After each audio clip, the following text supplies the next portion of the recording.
Hey, lovelies. This is Janelle, the relationship coach behind the successful invisible, and I'm here with another episode of Response and React. So, Clarissa Shields is the champion. So, why is Papoose the main character?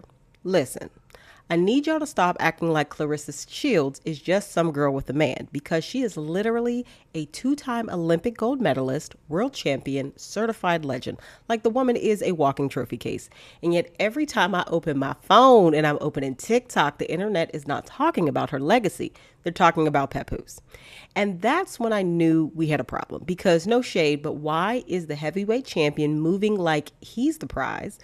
Let's talk about it. Is it just me or does Clarissa Shields do way too much? Girl, you are a two-time gold Olympic medalist. You are a big deal. You like one of the best athletes that I know of in this generation. Why you pressing on Papoose? You that girl. You been that girl. I like Papoose, but I don't want to keep hearing about him. I'ma just say it because we all thinking it. The problem with Clarissa Shields is that it seems like she makes everything about Papoose and her relationship. And I think people are not clear on who she actually is because of that. And it's crazy because she's actually a big deal. She's literally a two-time gold Olympic medalist. And it feels like she acts like Papoose is her biggest prize. And I don't know why. I think the people don't get it. And please don't get it twisted. I think Papoose is dope. But it's like if every time Papoose is in an interview, you got to start talking and cutting him off and answering questions for him, that's weird. If every time somebody rage baits you on the internet, you have to talk about Papoose, that's weird. If you have to show us you spending $20,000 in Louis Vuitton on Christmas to distract us from the fact that Papoose is not there, that feels strange. And then when people are noting that y'all not together on Christmas, the first thing you do is go to tell everybody that he was at his mama house. It wouldn't be weird if he was with his kids. It wouldn't be weird. Like, that's how family dynamics work. He has an ex, they were together, they got a kid together, they raised other kids together. Like, it just wouldn't be weird. And this is no shade to Clarissa Shields because I went down a deep rabbit hole learning a lot about her, and I just couldn't believe that all the internet be talking about is her and Papoose. Because she's way more than her and Papoose. And the more she talk about her and Papoose, the more the internet brings up Remy Ma. And again, it's just overshadowing all of the great stuff she got going on. So, like, why do it? They're like, I want her to know she's also the prize. Like, we please, you don't got to act like that man is the prize every time you get a chance to. We got it. We all have been saying Clarissa, Clarissa, Clarissa. But Clarissa is just a woman that's in love with a man that is known to use women. And I'm going to tell you how I came to this conclusion. We've all been giving Pap his flowers ever since Remy was in prison. The black love, loving hip hop. But I saw an interview about how when him and Remy met, he moved in with her and her son. She said this grown man came in with all his Brooklyn stuff. One of the first people to realize that. It's so crazy like because I'm used to living by myself. Me and my son, and we're in this big house by ourselves, and we kind of have our own thing. And then we have this grown guy that comes in with all of his Brooklyn. And he's not just a guy; he's your husband, by the way. Right. They asked Pap, what did y'all do for your first date? He said, "Oh no, we would always just sit in the car and smoke and chat and talk." How I knew that she was the one for me was because we'd be sitting in the motherfucking car just talking all night. And then when I leave her, I'm like, damn, I miss her, you know what I'm saying? So when you're not with a person and he's still on your mind, that's something special. How was your first date? What did you take her? We used to do shit like that, just sit and smoke all night, motherfucking in the car. Okay, so let's put this together. The first dates, he never really took Remy out on dates. Just talking and smoking with her, you know? She's a single mom. I'm not sure exactly how they met, but she's a single mom. And you meet this guy from Brooklyn, and he's like, you know how New York men love to talk? They talk. They got a good talk game. He seems like he's very, he's like always there to do things. Like you know how a man could not necessarily trick you, but get you to feel like, oh, he got my back.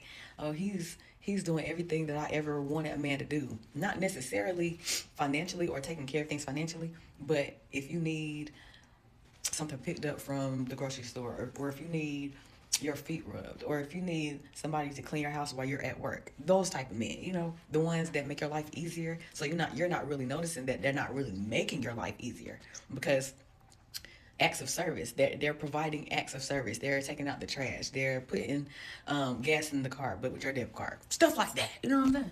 And women that are bosses, they appreciate that type of thing, because we are always doing everything ourselves, especially if you're a boss and you're a single mom. A man come in your life and he's just driving your car, and you don't got to worry about putting gas. He bring it back on full, even though he used your debit card. You don't got to stop. You don't got to pump the gas. Oh, you appreciating that at first, until you're always flipping the bill, and then it's like, damn, nigga, what's tea? Like, you don't ever got no money. That's the type of man I see Pap as. Very, like, accommodating and easy to be around, because, you know, he's gonna carry your purse, he's gonna tie your shoes, he's gonna make sure the car is parked so you don't have to park it, but it's your car. It's your car. He's parking your car. Like, I see it very clearly now. He went from Remy's house to Clarissa's house. Y'all don't see it? It's a pattern. Men that have never had their own, I just saw a video, men that have never been head of household, they are dangerous. They've never signed a lease. They've never had their own mortgage. They've always lived with the woman, whether it's the girlfriend, the mama, the sister, the cousins. It's always them living with someone. That is a dangerous man to date. So he went from Remy to Clarissa, two bad chicks, I can't even say the other word, with their own money, their own assets, their own everything. What I will also say about men like that is, when they move into your stuff and they start driving your car and start living, what's yours become theirs. I have been in that situation before, where you allow a man to move in with you and he doesn't have really anything. Now what you have, it becomes a couple's property. Oh, let me get the car. It's no longer let me drive your car. Let me get the car. Where are the keys? I'm coming to the house. I'm trying to tell you, it's not Clarissa. We got it wrong. Yes, she is a little loony, you know. She's aloof to what's really going on, because she's in love. But she's really just a cleanup woman, because he don't have nowhere to go. Or if he has, it's not on the level of what he's used to living on. Y'all, but go watch those old interviews. Remy, her face, she always had on shades. Her face, every time they asked her about her relationship and Pat was present, he was answering the questions, and she was like looking at him like, yeah, go ahead and tell these people. I can honestly see them at dinner and her sliding her debit card under the table so that he could pretend that he's paying for her. I've done it before, because you don't want to be embarrassed, because your man ain't got no money. He doesn't have what it takes to really date a boss bitch like you. I've done it. Ah, I get it. We were wrong. It's been Papoose all along. Clarissa Shields strikes me as one of those women who have to learn their lessons the hard way. And your first serious boyfriend is a canon event in which the public cannot interfere. She's defiantly ignoring warnings from women who could spot a user a mile away. And she's hell-bent on proving a point with this relationship. We've all been there, where you're determined to make a relationship work to prove the naysayers wrong. But when you ignore red flags in your quest to prove the world wrong, the only person who's left hurting is you. Because it won't be long before Clarissa is echoing the very same complaints Remy told her. Because men like Papoose are leeches, latching on to whichever girl has the most motion at the time. Because Remy was the one footing the bills, providing stability, and even giving him a cut as the manager. And while Clarissa is thinking she's about to destiny swap with this man's wife, it won't be long before she's asking for a refund. And Remy has made it clear that he's the one holding up the divorce. I guarantee you, if she asks him to come back home, his bags will be packed before the week is out. We all just want the best for this accomplished black woman, and don't want to see her obvious naivety be taken advantage of by this man. But she has to want it for herself.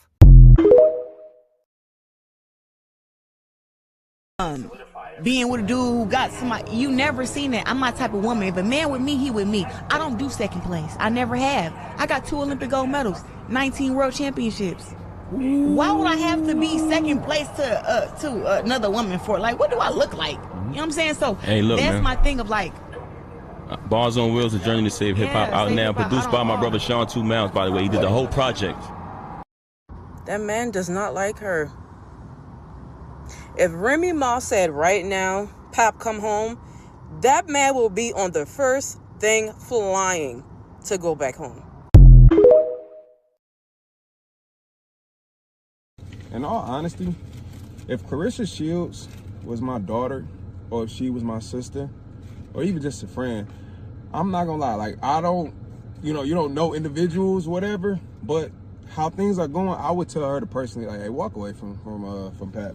Like, the only reason I really truly say that is because, again, if you was my daughter, that's too much baggage for you. That's too much baggage. You got a lot of going on for yourself, man. Beautiful young lady, man. You top of the world, heavyweight, the champ, whatever. You get what I'm saying? Like, you got a lot going on, and I ain't gonna hold you. Dog got too much baggage, and I ain't like the way, like, if Dog would have spoke for her, she wouldn't have had to say something. So I get her frustration of saying certain things, because it's like a lot that ties into that. And it's like, y'all being messy, y'all keep asking the same stuff, whatever. And I feel like, again, you kind of forced her to kind of say that. If you would have just said it like, hey, shut the whole thing down, we ain't talking about this no more, this is who I'm with, you know what I'm saying? Like, and I'm not saying you probably haven't said that, but publicly you ain't said enough. And I feel like now you got her looking crazy, and really you got yourself looking crazy a little bit.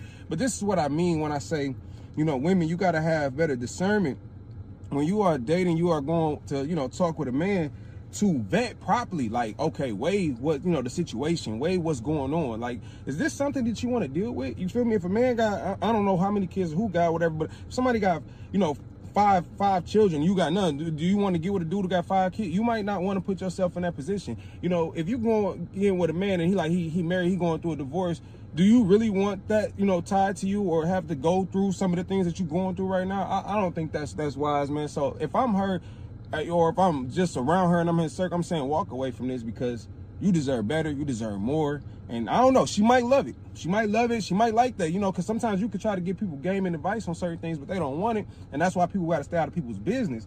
But I feel like we dogging her out more, you know what I'm saying, and then we actually should, you know what I mean? Because I wouldn't do that for my woman. I'd shut that shit down. Hey, bro, stop talking about that shit. Why we keep talking about it? I would, if I was Pap, I would have really cut it to him, because y'all being messy. Like, why y'all being messy like that, knowing that, because y'all not interviewing the same thing with her. Y'all not interviewing Remy when she was out here doing what she doing and trying to tell her go ahead and get back with Pap, get what I'm saying? So now dog is supposed to be moving on or whatever. Y'all keep being messy and trying to stir up stuff. Like, that was just, it's just to me, men being messy like that with some of them questions, knowing what the situation is, you gay and you like to gossip and you like to get certain stuff going on. I don't know, because that's weird to me. So that's my 2 cents on the matter. You my sis, you my friend, I just walk away. You got too much going on. I ain't gonna hold you. And honestly, I don't want to say you downgrading, but you got a lot more to lose, sis. So Papoose Breakfast Club interview really had me sad for Clarissa Shields, because it's like, you could tell all this girl want is love, but she don't realize she would never get it from him. And the thing is, people always like got something to say, but it's like, we as viewers know exactly how Papoose is when he's in love. We seen his first marriage when he was in love, and when you compare it to now, it does not add up at all. She was talking, first off, he was acting like he didn't want to talk about Remy. He really wanted to talk about Remy. He wanted to make it seem like, I'm not being like dramified, or I don't want to go on and get into that. He wanted to get into it. Boom. Then the second thing I noticed was, as soon as Clarissa Shields started talking, he trying to cut her off. He don't want her to get too much into it. I didn't like that. And he like cut her off to be talking about his song or whatever. Nobody's not checking for you, Papoose. Third, she kept holding on to him, like touching him, and he just had his hands folded on his chest. Like, damn well this girl love you, and then you just acting like, I don't know what it is, but it's just like, he never did that shit with Remy. When him and Remy was together, you could always tell he loved Remy more than she actually loved him. She used to have to like push him away, like, stop doing all that. But Clarissa,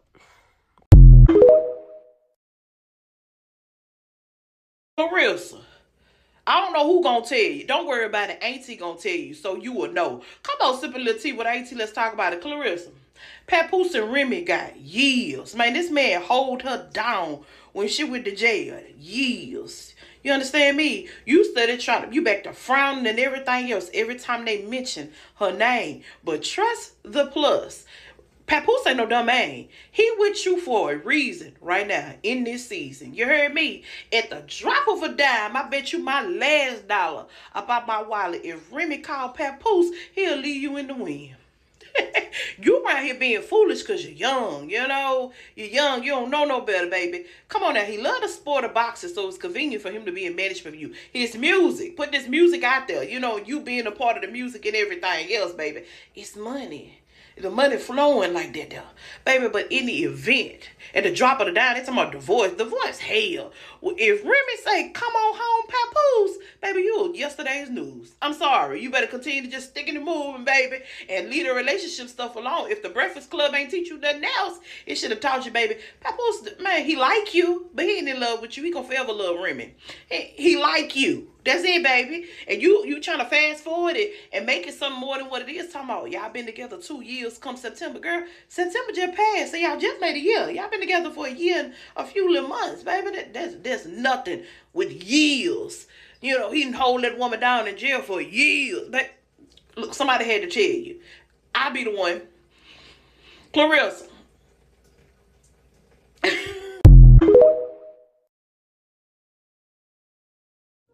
And Clarissa wasn't invited again. Word. You want to get this word? You want? Child, people have noticed that Papoose and Clarissa Shields did not spend Christmas together. What's tea, sis? And we all know that she would have loved to have brought that information to the internet like she does everything else pertaining to this man. Y'all remember this? We got oxtails, we got cornbread, we got mac and cheese, we got turkey wings. Then you got the guap about to eat on an empty stomach. And this is why you don't be so loud about a nigga that's not yours. I'm so curious as to what he said to her, though. Did he say, I need to spend time with my family alone? Or did he say, I need to spend time with the golden child alone? And so you were alone for the holidays. I don't know what woman would go for some shit like that, but you did. And this is why it's so important to know your place in people's lives. It saves you a lot of hurt, heartache, and lonely holidays. You're a side chick.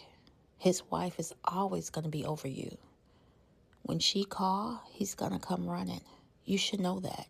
No matter how much he tries to paint her to be a bad guy, look at his actions. And sources are saying that Papoose was with Remy in that first store. I don't know how true it is.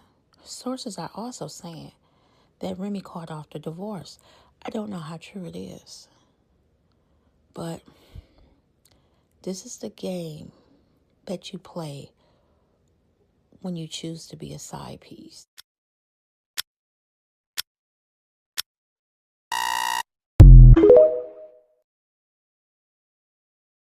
The Clarissa Shields shit is actually very tragic and sad because I think we forgot how think pieces, right, and TikToks can literally serve as a mirror to someone's trauma that they aren't necessarily ready to be exposed to at this large of a clip, right?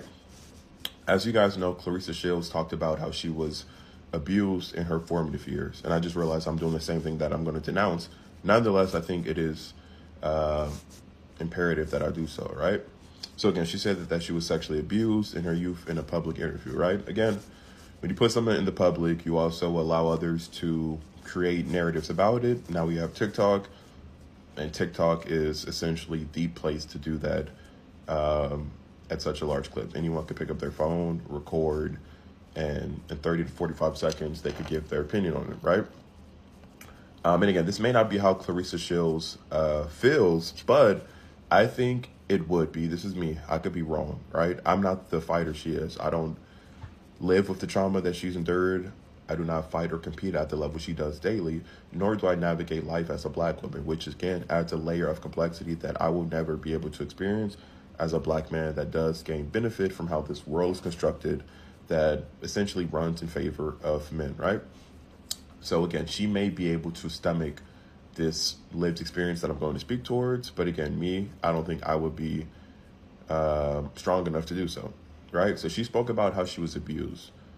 And I didn't know about this. I've been a fan of Clarissa since she was younger in the amateurs because I watched a lot of boxing, and her story is something that is very inspirational because she is the greatest, right? So again, once again, she spoke about how she was abused when she was younger, and that turned into several hundred people making think pieces talking about her trauma, deconstructing her trauma, and talking about her abuse, right? And there are several, like there are more than enough videos to the extent that they're talking about her having a learning disadvantage growing up, her not being able to love herself, which is what a lot of, women, and they are women of color, which again, they have a better understanding as to what that looks like than I would. But again, they're saying like, hey, she doesn't love herself because she's been through so much trauma. Therefore, that's why she's dating a man 17 years her senior. And that's why she's, essentially like posting the gifts. And that's why she's, struggling in ways that, again, a woman could see that I wouldn't. My sense is that I think it would be a very complex reality to understand that this is my trauma, and I spoke towards me having these traumatic events in my life, but then coming online and seeing several hundred people deconstructing my trauma, right? And again, like I said, she may not be ready to have that mirror, especially at that large of a clip, because now you have thousands of people, again, deconstructing, reminding you, and, creating think pieces about your trauma, right? So I think that does something to the mind as well, and it could radicalize you, especially as someone that may not necessarily be ready to face that mirror. Again, I'm not Clarissa Shields. Like I said, I'm not the fighter that she is. I have not navigated life as a black woman in a field in which essentially, they're underpaid and overwork to the extent that it could lead to, like brain damage and death. Like it's like a whole, like, it's an entirely, what's the word? Like a very barbaric sport that she's partaking in. It's like a Coliseum experience. So again, she's a very strong individual, but I just think that it's, I don't know, maybe we could, I can't tell what black women how to speak, but I think maybe, I don't know, it's just something I'm thinking about, I guess. I was going to say maybe we could think about it, but like, again, maybe these videos serve as comfort, or they could help her rationalize what she's navigating. But I just think it's like, it's interesting. I wonder how we as people, other individuals that aren't celebrities, could navigate these emotions, and the emotion of people speaking about our trauma at large clips and deconstructing it online after it being like voiced. Like it's kind of crazy. So if you guys don't know, just sort of look at the videos, and you just see so many videos of like Clarissa went through this and da-da-da, woo-woo, and it's like, it's shit crazy. So I don't know shit. Let's jump into my favorite part of all of the content I post on YouTube, and that's just my thoughts, where I get to kind of express what I feel about whatever we have read or gone over. So let's get into it.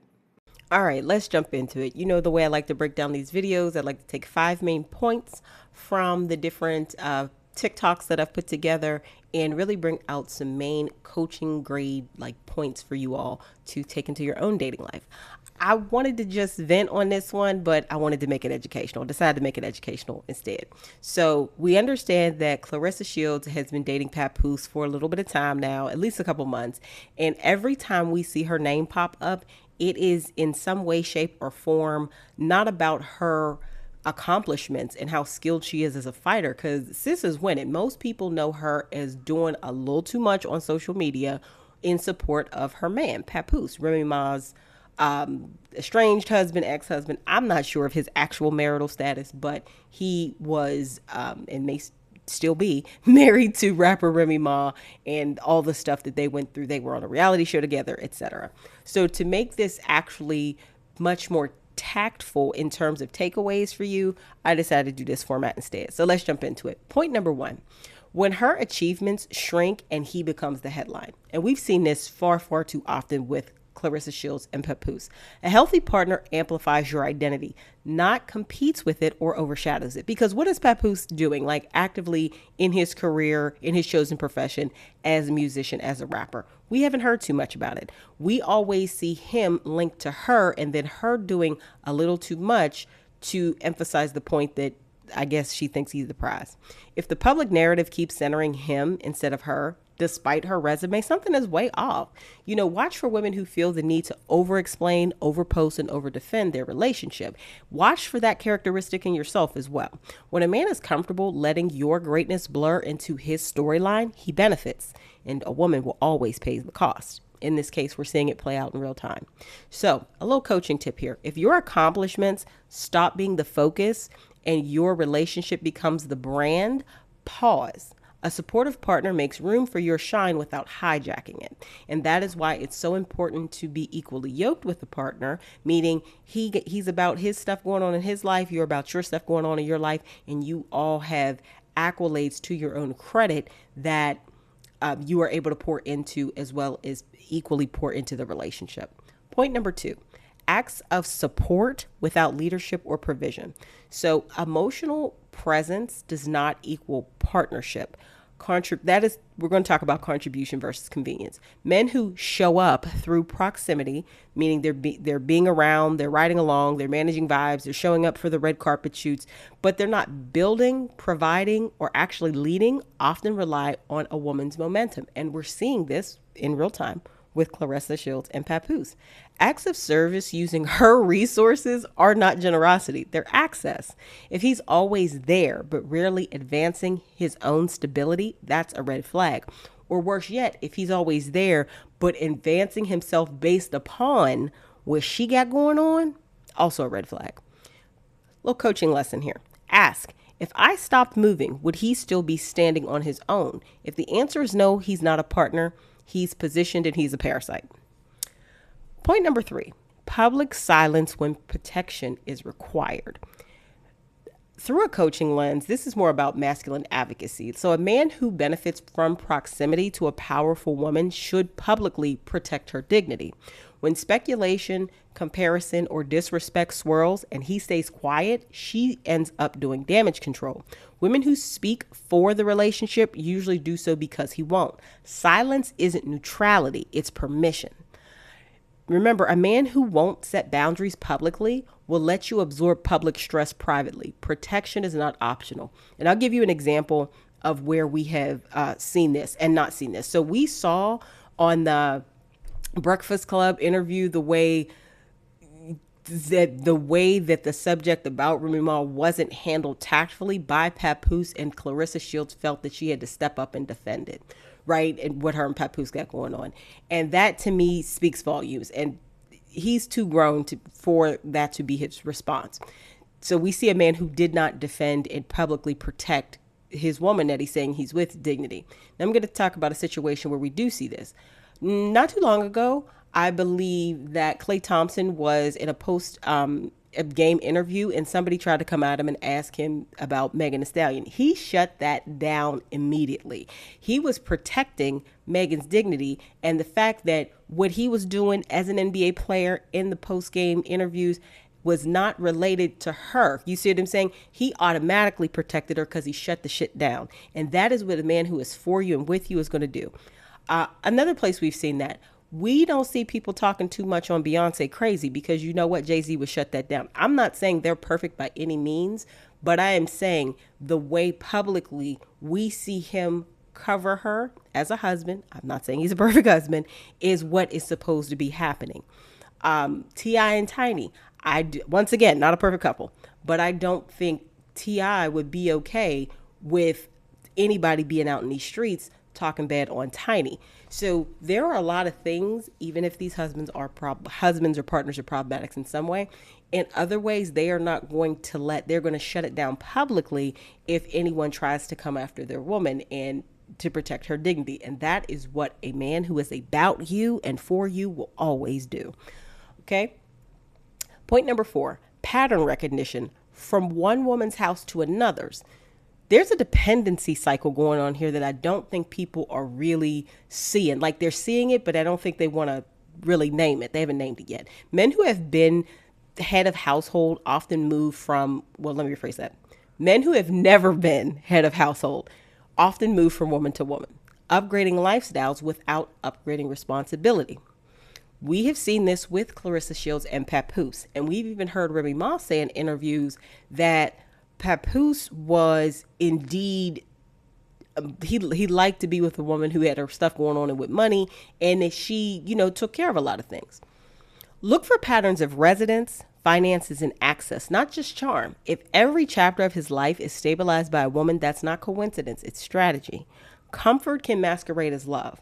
And I think because Papoose doesn't present as the way that a lot of men do, in terms of he's out here, he's being all rah-rah, he's being rude, vulgar, and disrespectful, in the public eye by, talking about women in a vulgar manner. We don't see that behavior from him. So it can be very hard sometimes to pinpoint when he is basically doing this, kept man lifestyle.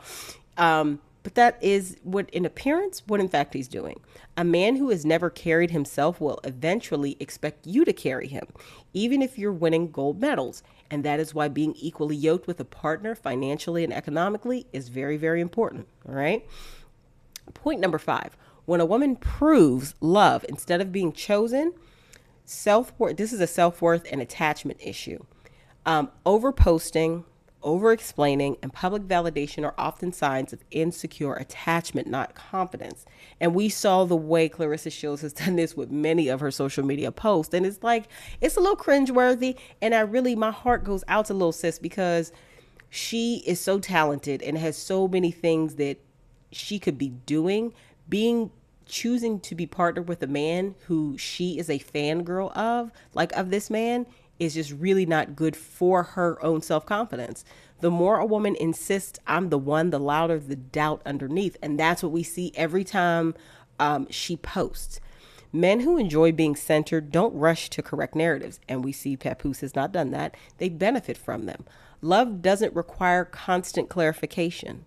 And remember, if you're performing certainty, it's usually because the relationship hasn't given it to you. So all of the overperformance we see, all of the efforts that we see of, Clarissa Shields really putting Papoose up on the pedestal, are showing that she's very insecure in their dynamic. And it's because he's not providing that security. This isn't a fault of hers. And also, he's been married before. He is the older partner. So there is a certain level of expectation that I would have of how he is pouring into and providing provision, not financial, in the relationship. So not financial necessarily. And we are not seeing that. And a lot of times that's why her posts end up, making her look crazy. And I don't think it's crazy. I think it's a lack of experience in relationships. But I also think it may be some, negative things that have happened to her in her life that have impacted her in a certain way. And I have a lot of empathy for her because of that. So this was not to bash her by any means. Let me know your thoughts on this whole Clarissa Shields Papoose partnership and the things that we've seen on social media. At the end of the day, Clarissa Shields can beat anybody in the ring, but the real fight is knowing when a man is feeding off your greatness instead of pouring into it. And as women, we have got to stop confusing he's nice with he's qualified, because a man can be polite and still be parasitic. If you're ready to learn how to date like a woman with discernment, not delusion, come join my exclusive group coaching community on Coffee. We don't just talk about the tea. The tea just makes it fun. We talk about patterns, we talk about power, and we talk about how to stop letting certain men access any of it. Link in the description box below. Come, there's always room for you to join.